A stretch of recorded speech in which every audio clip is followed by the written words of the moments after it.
नीतीश कुमार को लगता है कि जैसे नरेंद्र मोदी 12 साल गुजरात के सीएम बनकर केंद्र की राजनीति में आ गए, वैसे ही वो भी बिहार के सीएम रहकर केंद्र की राजनीति में आ सकते हैं। लेकिन यहां आपको देखना होगा कि सीएम के तौर पर नरेंद्र मोदी ने क्या किया और सीएम के तौर पर नीतीश कुमार ने क्या किया। पहले आपको बताता हूं बतौर सीएम गुजरात में नरेंद्र मोदी ने क्या किया था अपने प्रधानमंत्री पद की दावेदारी को स्थापित करने के लिए या उसके इस तैयारी के लिए। नरेंद्र मोदी ने अक्टूबर 2001 में गुजरात के सीएम का पद संभाला और 2002 से लेकर 2010 तक 8 साल में गुजरात की विकास दर 10.5% रही बॉस।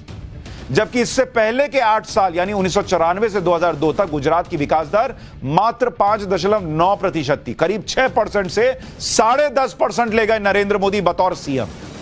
तो डिलीवर करके दिखाया, तब पीएम तक पहुंचे।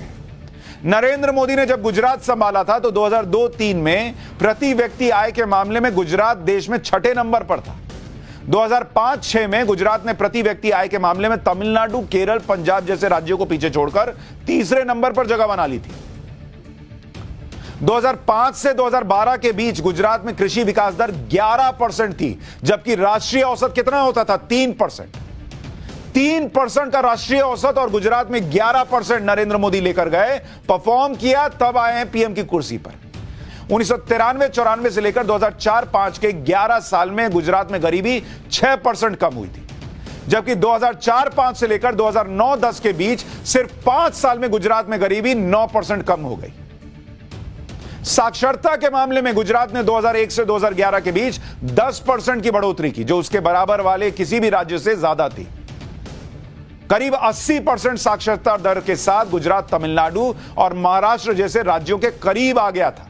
मुख्यमंत्री रहे नरेंद्र मोदी का कार्यकाल आपको समझाया, ताकि जब आप मुख्यमंत्री नीतीश कुमार के उन सपनों को कंपेयर करें पीएम बनने को लेकर, तो आपको समझ में आए कि वो कहां बैठते हैं।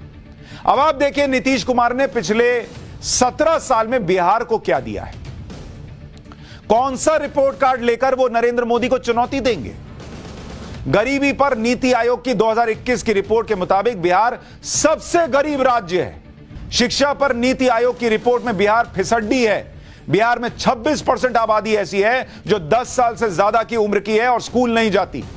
यह है नीतीश कुमार की उपलब्धि। बिहार इकलौता ऐसा राज्य है जहां औसतन 70 बच्चों पर एक टीचर है। बिहार में 1 लाख से अधिक शिक्षकों के पद खाली हैं। यह है सुशासन बाबू की उपलब्धि। बिहार की स्वास्थ्य व्यवस्था पर सीएजी की 2020 की रिपोर्ट के मुताबिक जिला अस्पतालों में 52 से 92% तक बेड्स की कमी है। पटना में पीएमसीएच में बरसात में पानी भर जाता है, मछलियां तैरने की रिपोर्ट आपने देखी होगी। यह है नीतीश कुमार की बिहार की राजधानी की हालत। कुपोषण के मामले बिहार में दूसरे नंबर पर है। यहां 4,75,000 बच्चे कुपोषित हैं। इसमें 3,23,741 अत्यंत कुपोषित हैं।